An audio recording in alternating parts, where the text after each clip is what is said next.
Voici enfin la traduction française de Pounds in the Game, qui paraît dans notre pays avec plus de 40 ans de retard. Son auteur, le commodore William Guy Carr, 1895-1959, de la Marine royale canadienne, fut longtemps membre des services de renseignement et se consacra à partir de 1931, sauf pendant l'interruption de la guerre, à des tournées de conférences destinées à faire connaître la conspiration internationale. Il apporte bon nombre de preuves à l'appui de ses dires et des documents de première main, la plupart secrets et inédits. L'ouvrage que vous allez lire contient le récit de faits historiques échelonnés sur les 3 derniers siècles, faits qui ne sont révélés nulle part ailleurs, sauf en de rares et fragmentaires exceptions. Au cours des 18 chapitres de son livre, William Guy Carr nous dévoile tout le programme de domination universelle forgé par les Illuminés, ceux qui détiennent la lumière, nom du petit groupe d'une trentaine d'hommes environ, organisé de 1770 à 1776 par Adam Weishaupt, un luciférien de la plus belle espèce. Les Illuminés, appellation générique, historiquement exacte, s'appliquent en fait de nos jours à leurs descendants spirituels et charnels, les Illuminati, chefs actuels, secrets et réels de la subversion mondiale, dont la franc-maçonnerie est l'élément le plus efficace, et des forces occultes, dont le communisme est de loin l'élément le plus redoutable. C'est ce petit groupe de hauts subversifs qui tente à former un gouvernement mondial et travaille actuellement d'arrache-pied à la Constitution des États-Unis d'Europe, piédestal obligatoire de la République universelle, d'après un document controversé capital, aujourd'hui censuré. William Guy Carr veut nous dévoiler les machinations occultes destinées à provoquer les diverses révolutions et guerres qui, pour répondre aux projets des Illuminati, ont ensanglanté le monde depuis 1773, et il présente les preuves à l'appui de sa thèse. Pour consolider leur pouvoir et asseoir leur puissance, les Illuminati ne reculent devant rien. Spéculation financière gigantesque, sociétés secrètes, infiltration d'argent à tous les niveaux, formation de groupes et d'agents révolutionnaires, mafia, assassinats, campagnes de diffamation, chantage, corruption, etc. On saisit mieux ainsi le déroulement des faits historiques, car ils sont soulignés par cette histoire parallèle mais bien réelle, cette histoire occulte qui se sert des êtres humains, et surtout des plus hauts placés comme autant de pions sur l'échiquier. William Guy Carr veut nous montrer que le danger est sur nos têtes, et davantage encore 40 ans après la parution de l'édition canadienne originale, et que le pouvoir occulte d'inspiration satanique qui lutte pour la domination du monde par l'argent, le chantage, la haine, les divisions et tous les péchés capitaux, ne peut être combattu par tel ou tel mode de gouvernement, telle ou telle idéologie, puisque, dit-il, ceux-là ne serviront que d'instruments de guerre, et les tenants de celle-ci que de pions sur l'échiquier du monde. Il faudra donc bien plutôt s'appuyer sur l'amour de Dieu et du prochain, sur l'esprit de pauvreté et sur toutes les vertus qui découlent de la seule recherche de la volonté de Dieu. Seule cette politique permettra d'échapper à l'encerclement des forces du mal et de ne pas succomber. Depuis 200 ans que les forces de la contre-révolution catholique et monarchiste essuient échec sur échec, le moment ne serait-il pas enfin venu de demander à Dieu sa solution pour qu'il nous débarrasse du joug odieux de la synagogue de Satan? Des pions sur l'échiquier est un livre très important qu'il faut lire et relire. Un livre important par la quantité des faits historiques occultés, accumulés dans ses pages. Toute l'histoire secrète vous est ainsi dévoilée grâce aux explications d'un homme qui en savait beaucoup dans ce domaine. Vous avez maintenant les clés. À vous d'entrer dans le vif du sujet.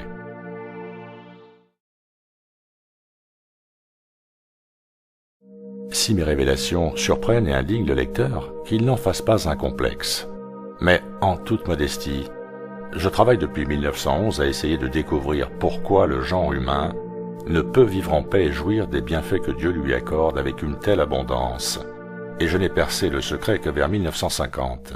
Les guerres et les révolutions qui ébranlent nos vies et les situations de chaos qui en résultent ne sont rien moins que les effets d'une conspiration luciférienne toujours en place. Tout cela démarra à l'origine dans cet endroit de l'univers que nous appelons le ciel, où Lucifer s'opposa au droit de Dieu d'exercer l'autorité suprême, Les Saintes Écritures nous enseignent comment la conspiration luciférienne fut transférée de ce monde au Jardin d'Éden, jusqu'à ce que je réalise que notre combat n'est pas seulement contre la chair et le sang, mais contre les forces spirituelles des ténèbres qui dirigent les personnes exerçant de hautes situations sur cette terre. Je ne pouvais comprendre la logique de tous les événements du monde entier. Je n'ai pas honte de reconnaître que c'est la Bible qui m'a donné la clé permettant de comprendre cette logique. Très peu de personnes ont conscience du fait que Lucifer était le plus brillant et le plus intelligent esprit de l'armée céleste, et que, étant un pur esprit, il est indestructible. Les Écritures nous apprennent que sa puissance est telle qu'il ravit à Dieu le tiers des esprits les plus intelligents de l'armée céleste. L'idéologie luciférienne déclare que le pouvoir, c'est le droit. Elle proclame que les êtres d'intelligence véritablement supérieurs ont le droit de diriger ceux qui en sont moins pourvus, parce que la masse ne sait pas ce qui est bon pour elle. L'idéologie luciférienne est ce que nous appelons aujourd'hui un totalitarisme. L'Ancien Testament n'est que l'histoire de la façon dont Satan devint le prince de ce monde et séduisit nos premiers parents pour les séparer de Dieu.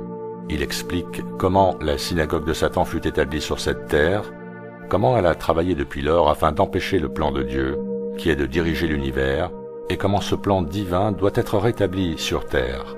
Le Christ vint en notre monde alors que la conspiration atteignait la phase où, selon ses propres mots, Satan contrôlait tous ceux qui occupaient les postes les plus élevés.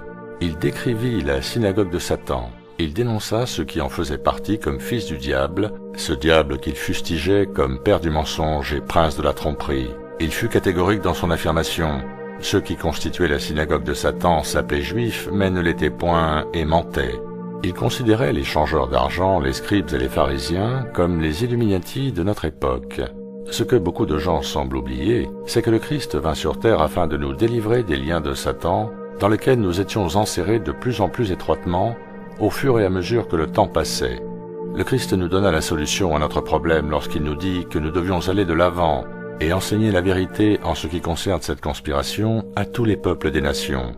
Il nous promit que si nous voulions bien faire cela, la connaissance de la vérité nous rendrait libres. La conspiration luciférienne s'est développée jusqu'à une phase presque ultime, parce que nous n'avons pu mettre en pratique le conseil que nous donna le Fils de Dieu, Jésus-Christ. En 1784, la Providence permit au gouvernement bavarois d'entrer en possession de preuves qui établissaient l'existence réelle de la conspiration luciférienne. Adam Weishaupt, ancien élève des Jésuites, professeur de droit canon, abandonna le christianisme et embrassa l'idéologie luciférienne alors qu'il enseignait à l'université d'Ingolstadt. En 1770, les prêteurs d'argent, qui avaient récemment créé la maison Rothschild, l'engagèrent à réviser et moderniser les vieux protocoles destinés à donner à la synagogue de Satan la domination mondiale définitive. Ils avaient l'intention d'imposer l'idéologie luciférienne sur ce qui resterait de la race humaine après le dernier cataclysme social, par l'usage du despotisme satanique. Weishaupt acheva son travail le 1er mai 1776. Le plan prévoyait la destruction de tous les gouvernements et religions existants. L'objectif devait être atteint en divisant les masses qu'il dénommait Goïm, bétail humain, en partis opposés et en nombre toujours plus grand dans les domaines politiques, sociaux, économiques, raciaux, etc. Les partis ainsi opposés devaient ensuite être armés, et un incident provoqué les obligerait à se combattre et à s'affaiblir, tout en détruisant les gouvernements nationaux et les institutions religieuses. En 1776, Weishaupt organisa les Illuminati, les Illuminés, afin de mettre à exécution le complot. Le mot Illuminati dérive du mot Lucifer et signifie « porteur de la lumière », en faisant usage du mensonge, selon lequel son objectif était d'amener la constitution d'un gouvernement mondial permettant aux hommes possédant les facultés mentales requises de gouverner le monde. Il recruta à peu près 2000 adeptes. En faisaient partie les hommes les plus intelligents dans les domaines des arts et des lettres, de l'éducation, des sciences, de la finance et de l'industrie. Il établit ensuite les loges du Grand Orient, qui étaient leurs quartiers généraux secrets. Le plan revu de Weishaupt nécessitait de ces Illuminati l'accomplissement des points suivants pour la réalisation de leurs desseins.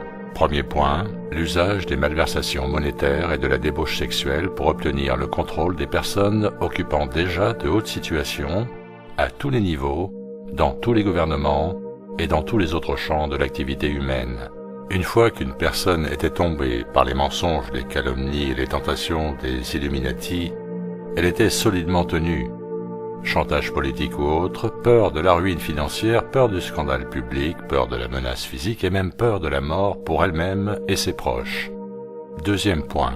Dans les collèges et les universités, les Illuminati devaient recommander les étudiants possédant des capacités intellectuelles exceptionnelles, appartenant à de bonnes familles ayant des relations internationales, pour un entraînement très spécial à l'internationalisme. Cet entraînement devait être dispensé en accordant des bourses aux étudiants ainsi sélectionnés. Il était prévu de les endoctriner dans l'idée que seul un gouvernement mondial mettrait fin aux guerres et aux tribulations incessantes. On devait leur apprendre et les convaincre que les hommes aux capacités spéciales et les cerveaux avaient le droit de diriger les moins pourvus, car les goyim, la masse du peuple, ne savent pas ce qui est bien pour eux au point de vue physique, mental et spirituel. Troisième point. Les personnes influentes destinées à tomber sous le contrôle des Illuminati et les étudiants spécialement éduqués et entraînés devaient être utilisés comme agents et placés dans les coulisses de tous les gouvernements en tant qu'experts et spécialistes. Ils pourraient ainsi conseiller et persuader les hommes en place d'adopter leur politique et serviraient à long terme les plans secrets des mondialistes et amèneraient la destruction finale des gouvernements et des religions qu'ils devaient servir. Quatrième point. Les Illuminati devaient obtenir le contrôle de la presse et des autres agences qui distribuent l'information au public. Les nouvelles devaient être déformées de façon à ce que nous, les goyim, finissions par croire que le gouvernement mondial est la seule solution à nos nombreux et divers problèmes. La Grande-Bretagne et la France étaient les deux plus grandes puissances à la fin du XVIIIe siècle. Weishaupt ordonna aux Illuminati de fomenter des guerres coloniales pour affaiblir l'Empire britannique et d'organiser la Grande Révolution pour amoindrir l'Empire français, prévoyant le démarrage de celle-ci en 1789.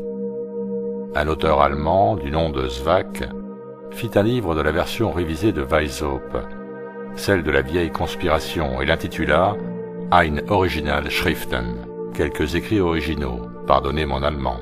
En 1784, on envoya un exemplaire de ce document aux Illuminés que Weishaupt avait délégué pour fomenter la Révolution française.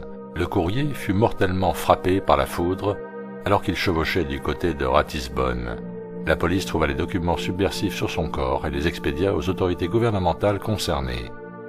Après un examen soigneux des documents, le gouvernement bavarois ordonna à la police de perquisitionner dans les loges du Grand Orient que Weishaupt avait récemment établies et au domicile de quelques-uns de ses associés les plus influents, dont le baron Bassus in Sandersdorf. Les informations supplémentaires qu'ils y trouvèrent persuadèrent les autorités que les documents constituaient une preuve véritable d'une conspiration de la synagogue de Satan qui contrôlait les Illuminati au sommet, prévoyant d'utiliser les guerres et les révolutions afin d'établir une sorte de gouvernement mondial dont elle espérait usurper le pouvoir dès sa mise en place. En 1785, le gouvernement bavarois déclara les Illuminati hors la loi et ferma les loges du Grand Orient. En 1786, il publiait les pièces de la conspiration. Le titre anglais en est The Original Writings of the Order or Sect of the Illuminati. On expédia des exemplaires de la conspiration aux dirigeants de l'Église et de l'État. La puissance des Illuminati était si grande qu'on ignora cet avertissement, comme le furent ceux que le Christ avait donnés au monde. Les Illuminati passèrent ensuite à l'arrière-plan. Weishaupt donna des instructions à ses illuminés pour infiltrer les loges de la maçonnerie bleue et constituer une société secrète à l'intérieur des sociétés secrètes. Seuls les maçons qui donnèrent des gages de leur internationalisme et ceux dont la conduite prouvait qu'ils s'étaient détachés de Dieu furent initiés chez les illuminés. Ainsi, les conspirateurs utilisaient le paravent de la philanthropie pour cacher leurs activités révolutionnaires et subversives. Afin d'infiltrer les loges maçonniques britanniques, les Illuminés invitèrent John Robison en Europe. C'était un maçon de haut grade du rite écossais, professeur de philosophie naturelle à l'université d'Édimbourg et secrétaire de la Société royale d'Édimbourg. John Robison ne tomba pas dans leur plan et comprit le mensonge selon lequel l'objectif des mondialistes était de constituer une dictature bienveillante. Il garda donc ses réactions pour lui et se vit confier un exemplaire de la conspiration révisée de Weishaupt pour l'étudier en lieu sûr. Les dirigeants de l'Église et de l'État en France ignorèrent les avertissements donnés. Résultat, la Révolution éclata en 1789. Afin de prémunir les autres gouvernements d'un tel danger, John Robison publia en 1797 un livre intitulé « Preuve d'une conspiration pour détruire tous les gouvernements et les religions ». Il fut imprimé à Londres par T. Madell Jr. et W. Davis et par W. Creech à Édimbourg. On peut trouver des exemplaires de cet ouvrage dans les musées, et deux amis de l'auteur vivant en Amérique en possèdent des exemplaires. Mais on ignora ces avertissements comme les autres. Thomas Jefferson était devenu un adepte de Weishaupt et l'un de ses plus ardents défenseurs lorsqu'il fut déclaré hors la loi par son gouvernement. Jefferson et ses amis Illuminati s'infiltrèrent dans les loges nouvellement créées du rite écossais en Nouvelle-Angleterre. Cette information surprendra beaucoup d'Américains. Aussi je souhaite la corroborer par les faits suivants. En 1789, John Robison avertit les dirigeants francs-maçons que les Illuminati s'étaient infiltrés dans leur loge.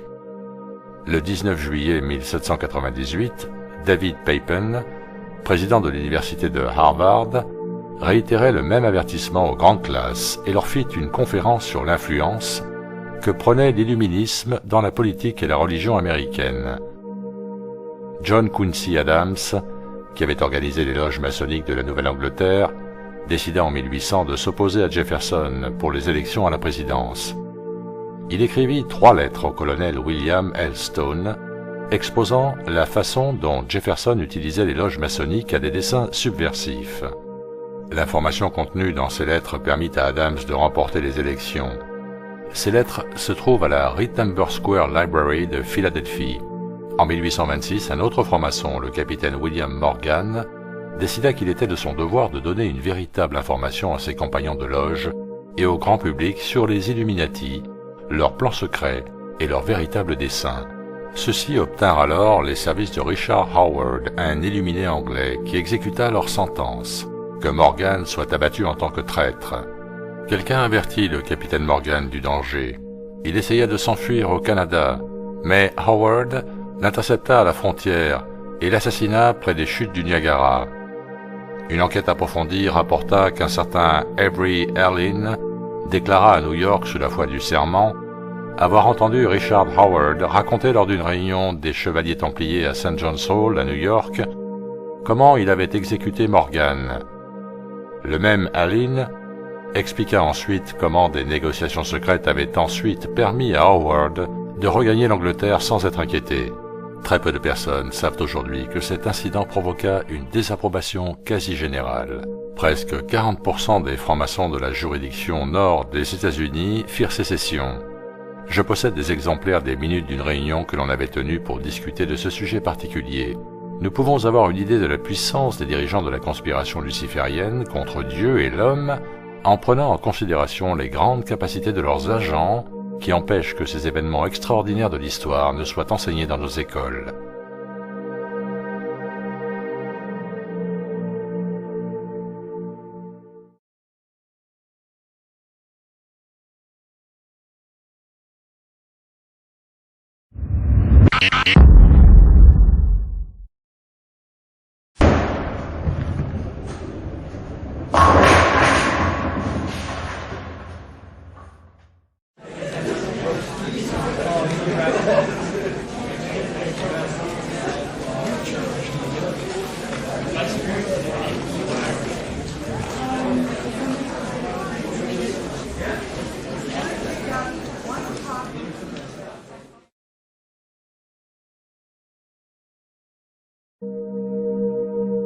En 1829, les Illuminati organisèrent une réunion à New York qui fut dirigée par un Illuminati britannique du nom de Wright.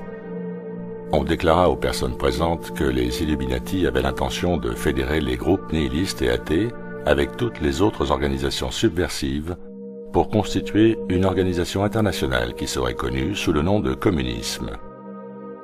Cette force destructrice devait permettre aux Illuminati de fomenter les guerres et les révolutions futures.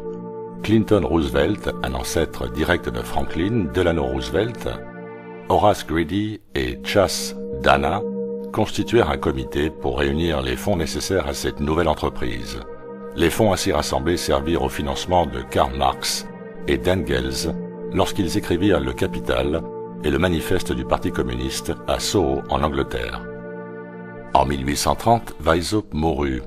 Il prétendit que les Illuminati disparaissaient avec lui sur son lit de mort et pour convaincre ses conseillers spirituels, il feignit de se repentir et de rejoindre l'Église. Selon la version révisée de Weishaupt, celle de la vieille conspiration, les Illuminati devaient organiser, financer, diriger et contrôler toutes les organisations internationales et tous les mouvements, en plaçant leurs agents à des postes clés au plus haut niveau. Ainsi, pendant que Karl Marx écrivait le manifeste communiste sous la direction d'un groupe d'illuminés, le professeur Karl Ritter, de l'Université de Francfort, rédigeait son antithèse sous la direction d'un autre groupe d'illuminés pour que les dirigeants de la synagogue de Satan puissent utiliser les divergences des deux idéologies pour diviser toujours plus les hommes en partis opposés.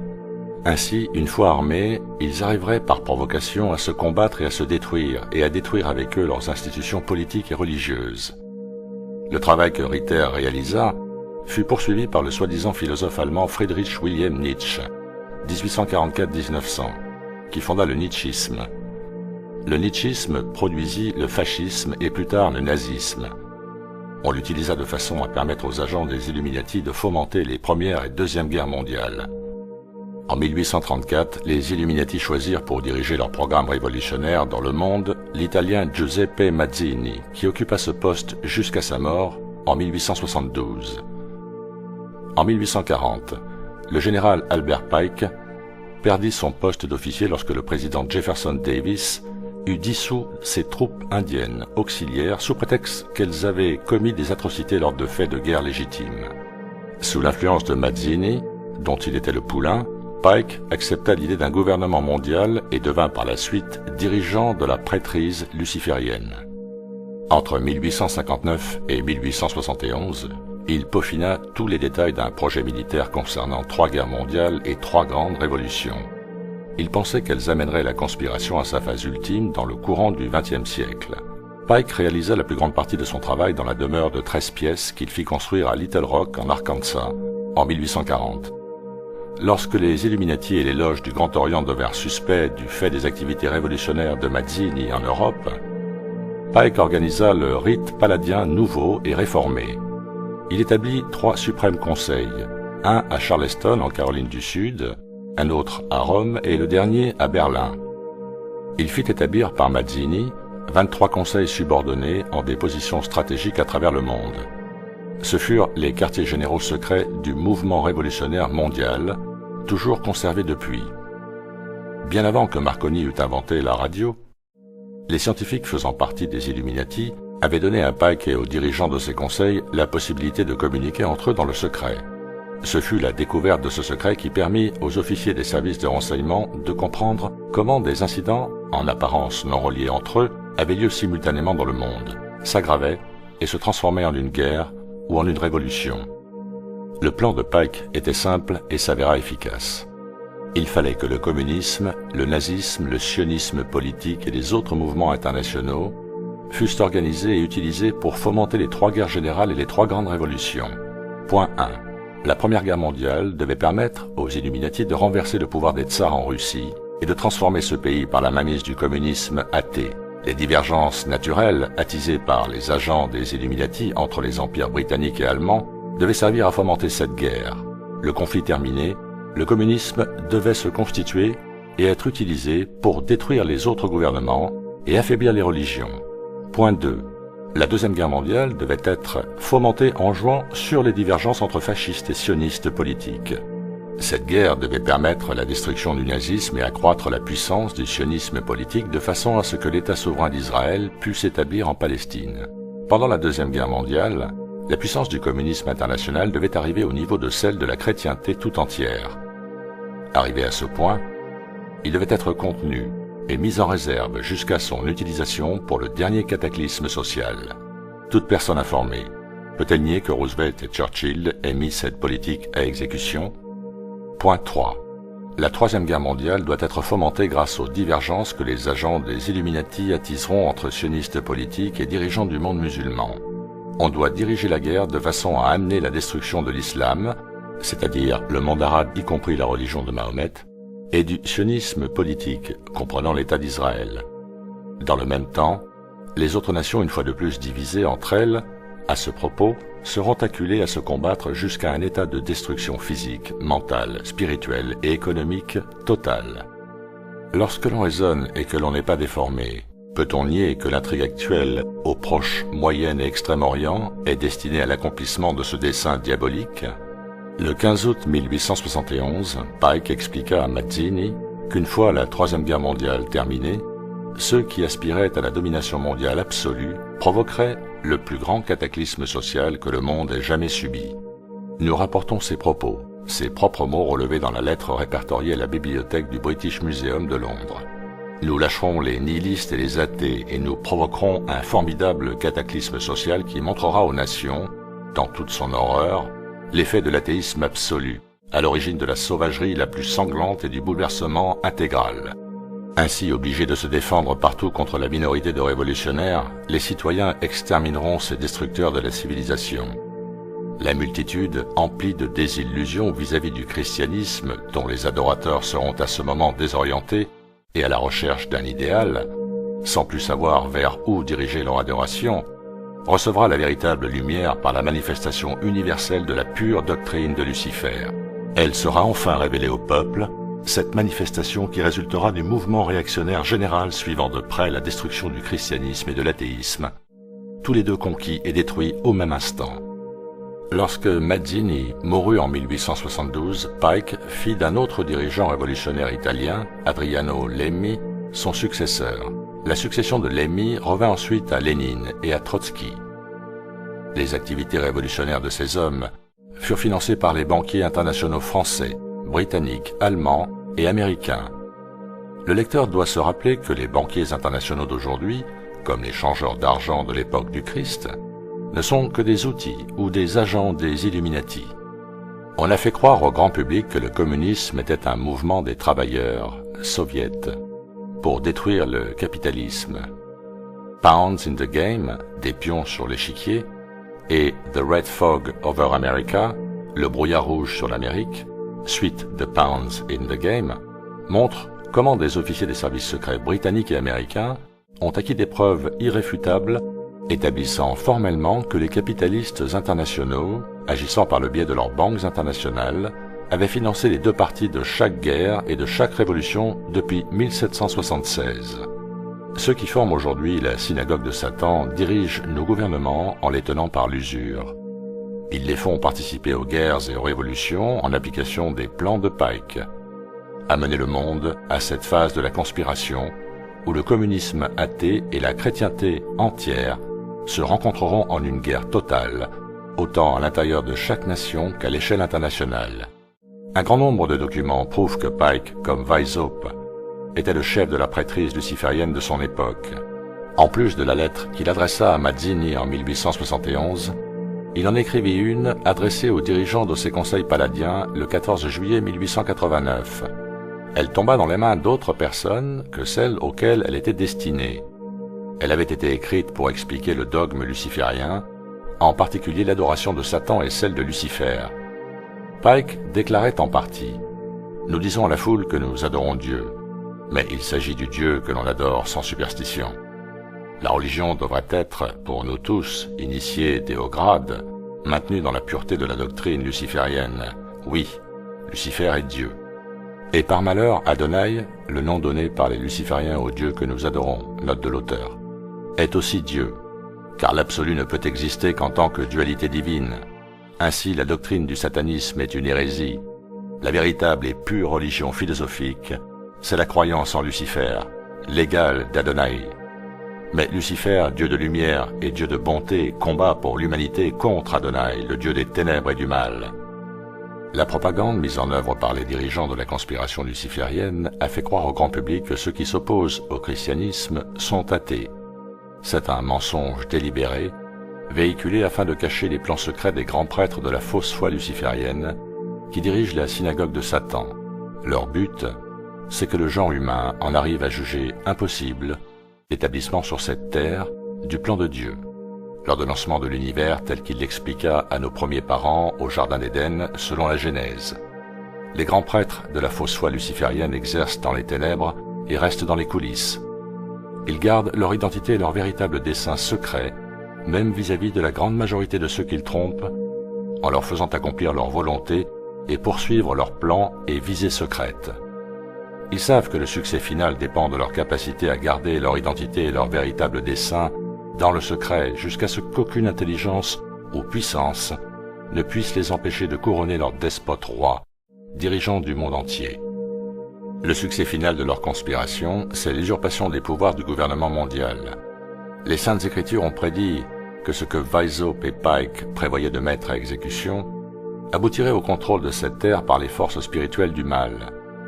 L'Apocalypse, au chapitre 20, nous apprend comment, une fois que les choses que nous avons décrites se seront déroulées, Satan sera lié pour 1 millier d'années.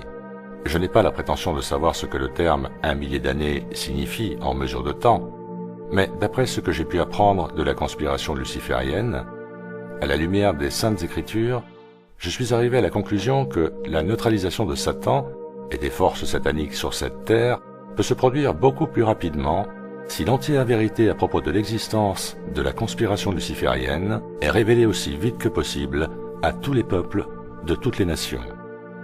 On a retrouvé des lettres de Mazzini révélant comment les grands prêtres de la fausse foi luciférienne gardaient leur identité et leur véritable dessein secret.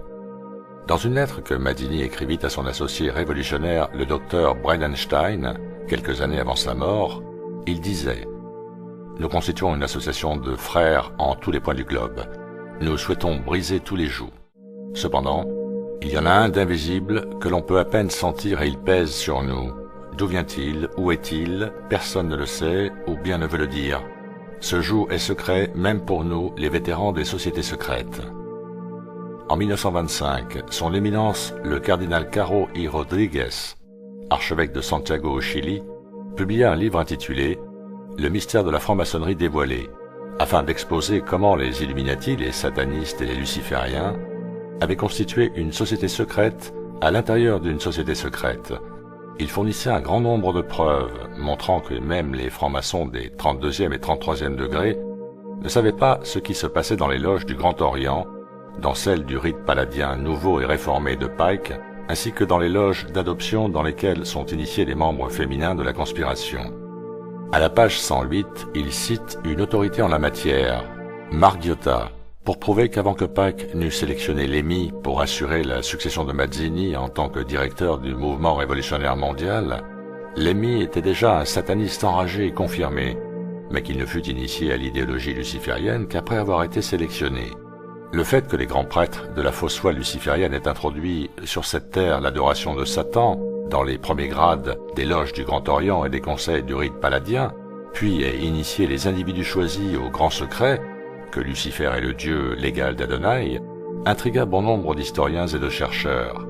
Les Saintes Écritures ne mentionnent Lucifer que quelques fois seulement, en Isaïe 14, en Saint Luc 10, 18 et en l'Apocalypse 9, 1, 11.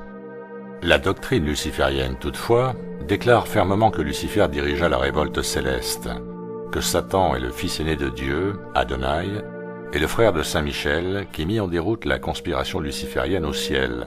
Les enseignements lucifériens proclament aussi que Saint Michel vint sur terre en la personne de Jésus-Christ pour essayer de réaliser de nouveau ce qu'il avait accompli au ciel, mais échoua.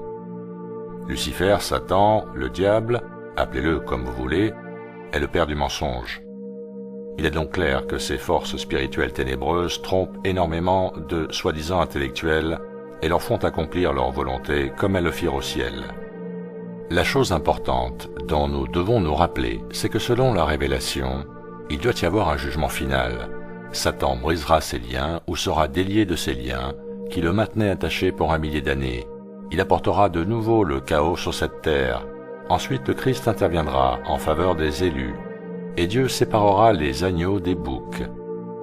On nous a prévenu que ceux qui se sont séparés de Dieu seront menés au chaos ultime et à la confusion par Lucifer, Satan ou le démon, pour toute l'éternité, qu'ils haïront leur maître, eux-mêmes et les autres, parce qu'ils réaliseront qu'ils ont été trompés en se séparant de Dieu, et surtout qu'ils auront perdu pour toujours son amour et son amitié.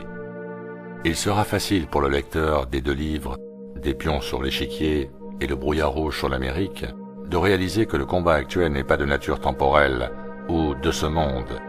Son point de départ fut cet endroit de l'univers que nous appelons le monde céleste. Son but est de gagner et d'arracher les âmes humaines au Dieu tout-puissant. Des théologiens savants ont déclaré que Lucifer, Satan ou le diable est un pur esprit, par conséquent indestructible. Sachant qu'il est menteur, il est toujours enclin à emmener en enfer le plus possible d'âmes avec lui pour qu'elles partagent son désespoir. Ce fait établi, notre devoir est clair, nous devons faire connaître la vérité sur cette question à notre prochain, aussi vite que possible, pour qu'il puisse éviter les embûches et les pièges disposés par ceux qui servent les desseins du démon, mais aussi pour voir clair dans les mensonges et les tromperies de ceux qui parcourent le monde en vue de consommer la ruine des âmes. Les guerres et les révolutions donnent aux démons ses plus grandes moissons d'âmes humaines, parce que beaucoup sont appelés et peu sont élus. Saint Matthieu 20, 16, 22, 14. On entend souvent dire que ce qui se passe aujourd'hui dans le monde n'est qu'une guerre en vue de conquérir les esprits des hommes. C'est seulement une demi-vérité, pire qu'un mensonge. Le complot de Weishaupt prévoit 1. L'abolition de tous les gouvernements nationaux. 2. L'abolition de l'héritage. 3. L'abolition de la propriété privée. 4. L'abolition du patriotisme. 5. L'abolition de la maison individuelle et de la vie de famille, cellule à partir de laquelle toutes les civilisations ont été bâties. 6. L'abolition de toutes les religions établies et existantes, de façon à ce que l'on puisse imposer l'idéologie luciférienne du totalitarisme à toute l'humanité. Les quartiers généraux de la conspiration vers la fin des années 1700 étaient à Francfort en Allemagne, où la maison Rothschild avait été établie et où elle liait ensemble d'autres financiers internationaux qui avaient littéralement vendu leur âme au diable.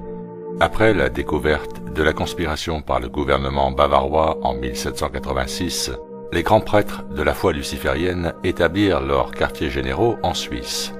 Depuis la Deuxième Guerre mondiale, les quartiers généraux ont été installés au Harold Pratt Building de New York.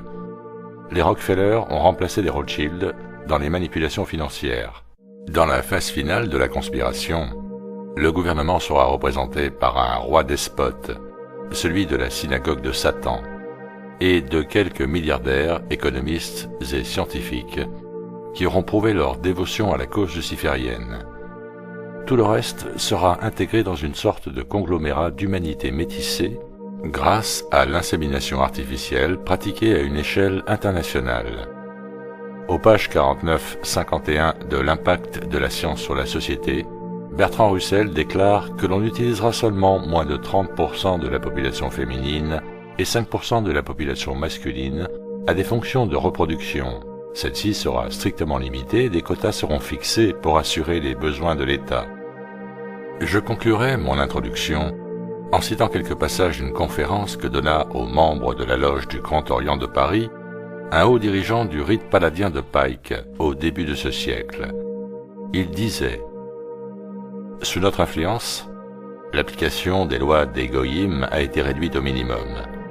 Le prestige de la loi a été vidé de son sens par l'émission d'interprétations libérales. Dans les affaires, les questions les plus importantes et fondamentales, les juges décident selon ce que nous leur dictons, à savoir considérer ces matières grâce à notre lumière pour l'administration des Goïm. Bien entendu, nous le faisons par le biais de personnes qui sont nos instruments, et nous n'apparaissons en aucune façon. Même le Sénat et la haute administration acceptent nos conseils. Ceci expliquerait l'incident de Little Rock, qui eut lieu un demi-siècle plus tard. Est-il possible à une personne qui réfléchit un tant soit peu de nier le fait que la conspiration révisée par Weishaupt vers la fin des années 1700 et les plans dressés par Pike vers la fin des années 1800 ont évolué exactement comme c'était prévu? Les empires de Russie et d'Allemagne ont été détruits. Ceux de Grande-Bretagne et de France réduits à des puissances de troisième ordre. Les têtes couronnées sont tombées comme des fruits plus que mûrs. La population mondiale a été divisée 2 fois en des partis opposés, suite à la propagande mise en œuvre par les Illuminati. 2 guerres mondiales ont vu les chrétiens se tuer avec efficacité par dizaines de millions. Le combattant engagé dans ce conflit n'avait pas la moindre animosité vis-à-vis de celui d'en face. Deux des grandes révolutions, celle de Russie et de Chine, ont réalisé ses desseins, et le communisme est arrivé jusqu'à une puissance équivalente à celle de la chrétienté tout entière. L'intrigue qui se déroule maintenant au Proche et Moyen-Orient fomente la Troisième Guerre mondiale. Après cela, à moins que le poids de l'opinion publique informée ne l'empêche, viendra le dernier cataclysme social. Il en résultera un esclavage spirituel, mental et physique absolu. Est-il possible, à une personne informée, de nier le fait que le communisme est toléré dans les soi-disant pays libres? La branche spéciale des services secrets britanniques, le RCMP canadien et le FBI américain pourraient arrêter les dirigeants communistes en 24 heures s'ils en recevaient l'ordre. Mais ils n'en ont pas l'autorisation. Pourquoi? La réponse est simple. Le communisme est contenu au niveau des gouvernements nationaux et internationaux sur le conseil d'agents des Illuminati, qui produisent ensuite bon nombre d'excuses peu convaincantes à propos de la politique actuelle de la Grande-Bretagne, du Canada et des États-Unis envers le communisme international et national. Et même, si le FBI ou le RCMP agissaient, les juges des cours suprêmes des deux pays trouveraient des raisons juridiques pour que les personnes arrêtées soient relâchées. Cette attente serait ridicule si l'on ignore que le communisme doit être contenu afin de servir au dernier cataclysme social. N'est-ce pas le moment pour les chrétiens de constater la réalisation de ce danger? N'est-ce pas le moment pour les parents de refuser que leurs enfants soient utilisés comme chair à canon de la cause luciférienne? La Fédération des laïcs chrétiens que j'ai l'honneur de présider a fait le nécessaire pour que la connaissance acquise jusqu'à ce jour des différents aspects de la conspiration soit disponible. Nous avons publié des pions sur l'échiquier et le brouillard rouge sur l'Amérique sous forme de livres ainsi que d'autres brochures. Nous tenons au courant, ceux qui ont lu nos livres, des progrès de la conspiration en éditant une lettre mensuelle intitulée « News Behind the News », des nouvelles derrière les nouvelles. Nos prédictions sur les événements à venir sont fondées sur notre connaissance de l'existence de la conspiration. Et nos prédictions se sont avérées étonnamment exactes, à tel point que nous avons suscité l'intérêt des personnes qui veulent bien penser dans le monde entier. Nous les invitons à nous rejoindre. Donnez-vous la peine d'acquérir une connaissance complète des différents aspects de la conspiration et transmettez ensuite cette connaissance à d'autres. Faites cela, et la puissance d'une opinion publique informée deviendra la plus grande force sur cette terre. Je vous conjure de vous organiser en ligue de citoyens chrétiens ou en groupes semblables. Utilisez-les comme groupe d'études. Utilisez-les pour élire des hommes qui sont des citoyens loyaux. Mais avant de sélectionner un candidat pour une fonction publique, assurez-vous de sa connaissance des différents aspects de la conspiration internationale au niveau des gouvernements municipaux, régionaux et fédéraux. Tous les mondialistes ne serviraient pas la synagogue de Satan s'ils étaient éclairés par la vérité. Il est de votre devoir de les informer de la vérité. Les ligues civiques chrétiennes ne doivent pas avoir de parti, ne doivent pas être classées à droite ou à gauche. Leur but devrait être le rétablissement de Dieu dans la politique de façon à ce que nous puissions établir le gouvernement selon son plan de direction de l'univers, tel qu'il nous a été révélé dans les Écritures par son Fils unique, notre Seigneur Jésus-Christ. Alors seulement, sa volonté sera faite comme elle l'est au ciel. À mon humble avis, Dieu n'interviendra pas en notre faveur avant que ceci ne soit fait, et que les mots de la prière du Seigneur ne soient accomplis. William Guy Carr, Clearwater, Floride, 13 octobre 1958.